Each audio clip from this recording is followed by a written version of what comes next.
Witam na kanale Podróże te małe i te duże. Dziś pospacerujemy po parku w Łańcucie. Dokładnie malowniczym parku otaczającym zespół pałacowy w Łańcucie, jednej z najpiękniejszych rezydencji arystokratycznych w Polsce.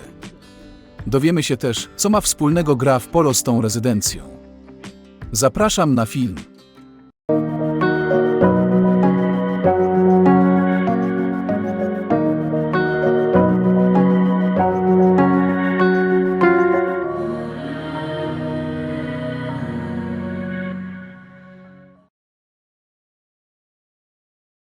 Łańcut leży w województwie podkarpackim, na granicy Podgórza Rzeszowskiego i Pradoliny Podkarpackiej. Znajduje się zaledwie 17 km na wschód od Rzeszowa. Liczy około 18 000 mieszkańców.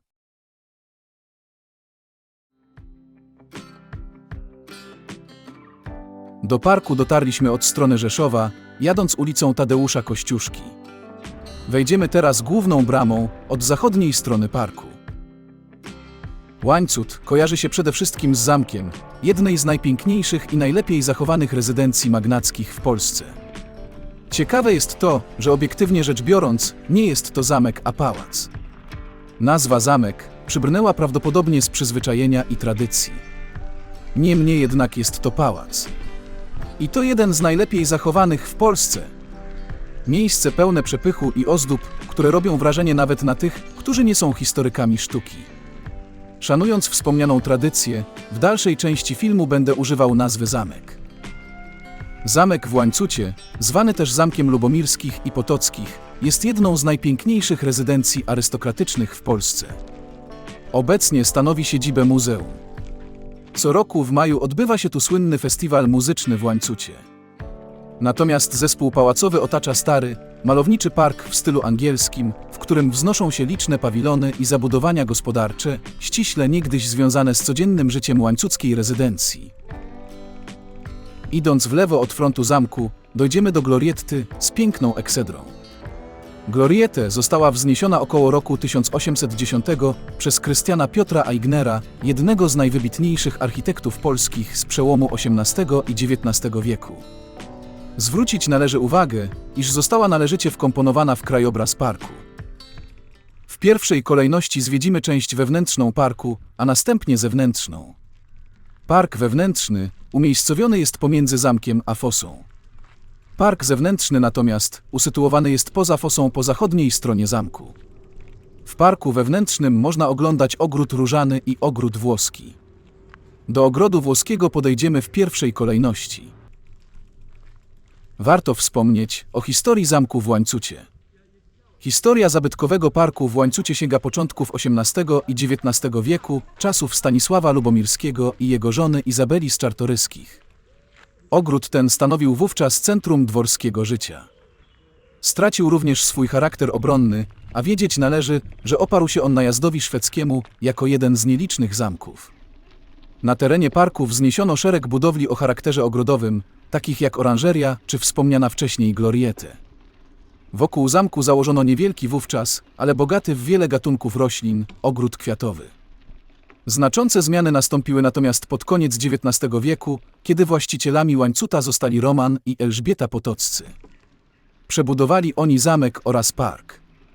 Trwające kilkanaście lat intensywne prace ogrodnicze zmieniły zasadniczo układ kompozycyjny. Park powiększono prawie dwukrotnie i podzielono wówczas na dwie części – park wewnętrzny i zewnętrzny. Obecnie park w Łańcucie zajmuje 36 hektarów powierzchni. Ciekawostką jest, że wszelkie prace ogrodnicze zmierzają do jak najbardziej wiernego odtworzenia układu kompozycyjnego i składu gatunkowego roślin z początku XX wieku. Warto wiedzieć, że park ten słynie z bogactwa gatunków drzew, wśród których rosną do dziś cenne egzemplarze z czasów księżnej Izabeli Lubomirskiej. Dla przykładu należy wskazać, że na terenie parku występują cenne, pomnikowe gatunki roślin egzotycznych, takich jak miłożąb dwukłapkowy, tulipanowiec amerykański, platan kronolistny czy choina kanadyjska.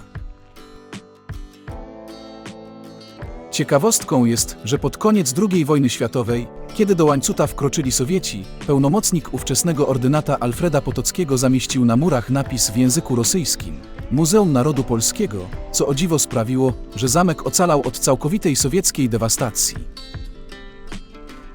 Na zamku w Łańcucie przebywali najznakomitsi goście. Prawdopodobnie więcej niż 2 razy na zamku w Łańcucie gościł król Władysław Jagiełło.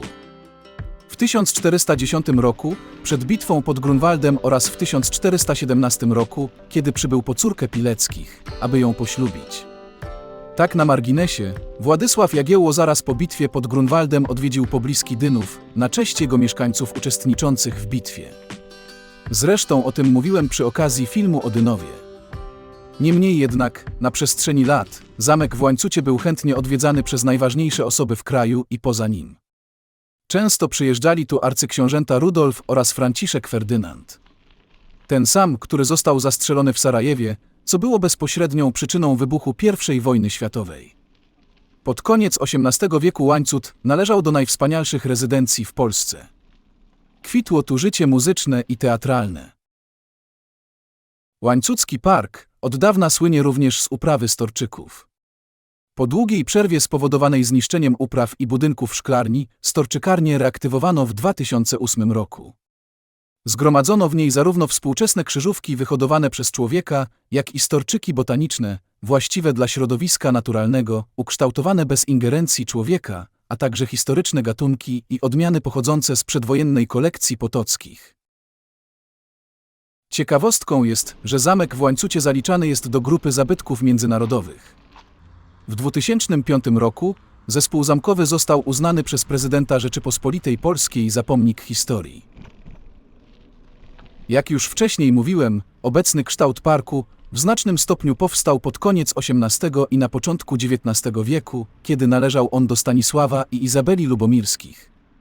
Księżna marszałkowa Izabela Lubomirska z zamiłowaniem dbała o sukcesywne powiększanie i ulepszanie zamkowych ogrodów, zamkowej oranżerii oraz parku. Na terenie parku znajduje się szereg obiektów zabytkowych, oranżeria, zameczek romantyczny, ujeżdżalnia, stajnie, wozownia, szkoła muzyczna, która dawniej stanowiła dom ogrodników, storczykarnia oraz kort tenisowy.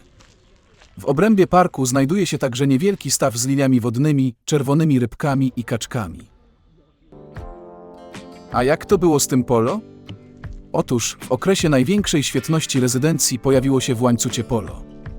W polo zaczął grać w 1911 roku Alfred Potocki. Konie do polo kupowane były przez ordynata w Anglii, a ekwipunek kupowano w renomowanych angielskich firmach. W roku 1925 utworzono drużynę Łańcut, której zawodnikami byli Alfred, Jerzy, Roman i Józef Potoccy. Drużyna ta nawet wygrała w Poznaniu turniej o Puchar Prezydenta Rzeczypospolitej Polskiej. Jednak po roku 1931, w związku ze światowym kryzysem, w Łańcucie zaprzestano gry w polo. Jeśli spodobał Ci się mój film i chcesz być powiadamiany o kolejnych filmach, kliknij przycisk subskrybuj pod tym filmem.